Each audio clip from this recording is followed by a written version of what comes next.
heard a lot of talk about sponsorships, but no one has answered the question, what happens when you're a small streamer and no company will partner with you? Example, I have 1K plus followers. I tried applying to sponsorships, but no company have answered back to me. I think you've got a couple of questions there, right? Like, what's the point of the sponsorship in the first place? Are you looking to get a sense of, like, for your own self-esteem, like professionalism is like, I've made it because I have, somebody who wants to sponsor me? Is it like talking to friends and family? Same sort of thing. This is something I know myself, is like you have this self-esteem issue where somebody's like, oh, hey, what do you do? It's like, oh, I stream on Twitch. It's like, oh, cool. So do you make money off of that? And you're like, well, so what do you do? Do you play video games all day? No, it's more complicated. Okay, so like, what are you doing actually? Like, it gets into a really kind of complex kind of question there. And is it actually, are you actually aiming for revenue generation itself? I think you have to ask the question first of what you're trying to achieve with it before you can dive into the other factors. Because it may be that based on what you want to achieve, that affiliateship, sponsorship stuff doesn't do what you think it's what you really want out of it. Which totally sidesteps the question, but I think it's yeah. No, I mean, and that's where I would have started with it too, is,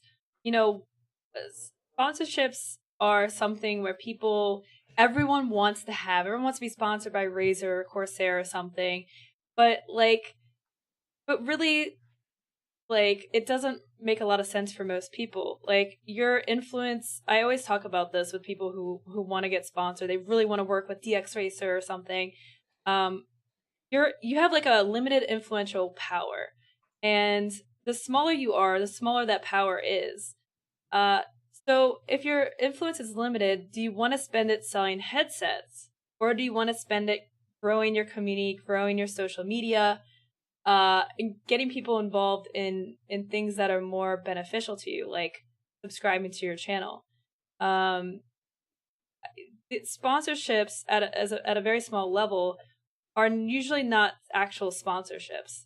They are glorified affiliate programs, and then they call it sponsorships. It's changing, it's getting more clear, but usually what happens with sponsorships at a very small level is maybe you get sent a free product, and that's cool, but then maybe. You have to, maybe. And then you have to sell, you'll get a percentage of sales. That's an affiliateship. Like, that is what affiliate marketing is. Mm-hmm.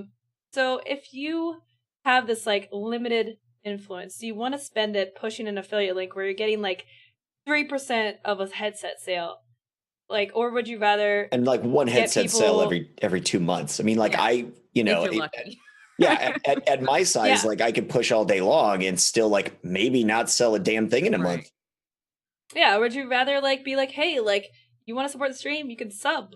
Like, you get way more money from a single sub than you would from selling like a $70 headset. And if it's about promoting products that you believe in, I absolutely suggest doing that regardless of affiliation. Right. Do that, and you can also get the Amazon extension where you can put all your hardware. Oh, that's so good. Not only smart do you moves. Earn, like, money if they buy those products, if they click on your stuff and then they go buy other stuff on Amazon, you can get money for that too. Like a little cookie thing. Yeah.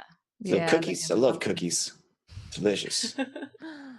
Yeah, I think it's important. Like, you can talk about, like, I know it was mentioned, I think Grid followed up with just wanting people ask him about his PC a lot, and he wants to like help them with it. Like, you can talk about that stuff. Like, talk about the stuff you're passionate about. You don't have to be affiliated with them.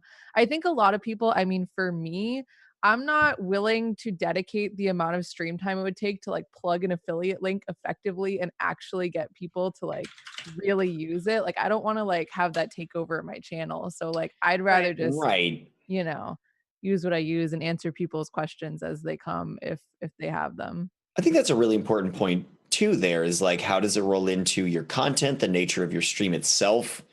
Are you like, when you think about it, when you imagine yourself doing it, are you taking time out from creating enjoyable content in order to pitch a product that you hope somebody will buy? When, in a lot of ways, one of the things I keep coming back to is, have you first created the stream that people connect to? Have you first created the place that people want to be and feel connected to your personality and your recommendations? Like, that's all the front-loaded work that could take even years of time to make this space where when people come in and they see recommend a product, they go, oh, he recommended that product, she recommended that product. That's definitely a recommendation that I trust, right? The trust has to come first. And you probably have that with at least some people. We all hope to have that with at least some people. That trust has to come first before anybody's going to be wanting to invest in you and wanting to invest in the things that you're talking about and discussing. Yeah. And, the idea of sponsorships, like if you actually are seeking a real sponsorship, you recognize the difference between an affiliate link and a sponsorship. Like so if you get 10 viewers on average, how much do you think a company will pay you to plug their product X amount of times a month, have a panel below your stream, stuff like that? The work that you're going to do for a sponsorship is going to be the same as a streamer that gets 1,000 viewers. The only difference is you're getting paid a lot less, and it's usually money that's not going to be worth it for how much work you got to put into it. So yeah, sponsorships at a really small level, like for small streamers, is just not beneficial for you or the company. For the you just get so much better use of that time that you would put in. And the effort, and I always want to go back to the sense of self-esteem. Like, what does it look like? What does it feel like when you don't sell anything? Like, that's just defeating and deflating. When, like, I don't want to sign up for something where I don't have a guarantee that I'm going to feel good about it at the end of the day. It doesn't matter if money flows through. If I feel bad about it, I don't want to do it, and it makes me not want to stream, and so on and so forth. There's a bunch of things that you can pile onto that. Doing the things that make you feel accomplished are always going to be better. And a lot of times that's past the first step. Like, the first step here is getting affiliateship, getting a sponsorship, whatever that happens to be. The second step, all the things that come after that, that's where I think we would all run into problems. And there's better work to be done ahead of time than seeking something that may reliably end up making you not happy. I think that's like kind of what's interesting in comparison with the bounty board, though, because you don't have to like put that time in, which I know the tweet that we had referenced earlier talked about how it might not actually be very beneficial for companies to be putting their games on the bounty board. Interesting conversation on that one. Yeah. Because it was said that Twitch is overpaying people, first off. And second, when you activate a bounty board, you literally, for those who don't have it or don't know, there's a button on your dashboard. You click it. There's a game there. It says you have to get this many viewers to get the maximum payout. You need to get at least 50% to get any payout. And then you just activate it. You get a key.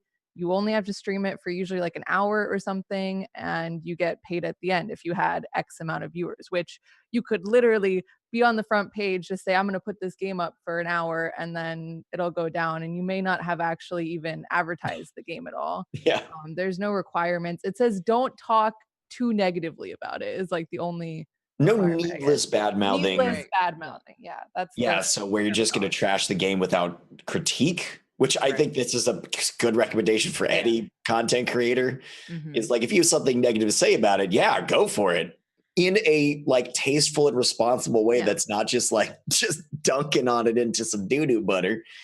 That critique is valuable. And then you have to let your viewers know that and there are many ways that you can do that, but you have to let viewers know that it's a bounty board type, that it's a sponsored type thing. Mm-hmm. That can take, you have to do one thing, which is put hashtag sponsored in your title. It automatically makes you do that when you activate it. Yeah. I don't know if that's true now. They just changed something about that. Yeah. The last one I did like last week, it did that. I mean, they like, yes, I'm cool with this title, but like, you had to like, it was like, you click a thing. Yeah. Okay. Right. Okay. So I think now it does that then. Yeah, I don't know where the They line changed is. something, but yeah, it wasn't. Yeah, they still do that automatically, which is nice. Mike is saying you have to push the button now. I Yeah, always so I think thought you had to do that, like, anyways. So I didn't realize previously, I think you only had to put hashtag sponsored in your title, and make sure that was like your saved title, and then for the course of the hour, it had to say that, and then you had officially started it. But now they require the click a button activation thing. And Mhm. that's it. You can put hashtag sponsored in your title, but it doesn't do anything if you don't click the button.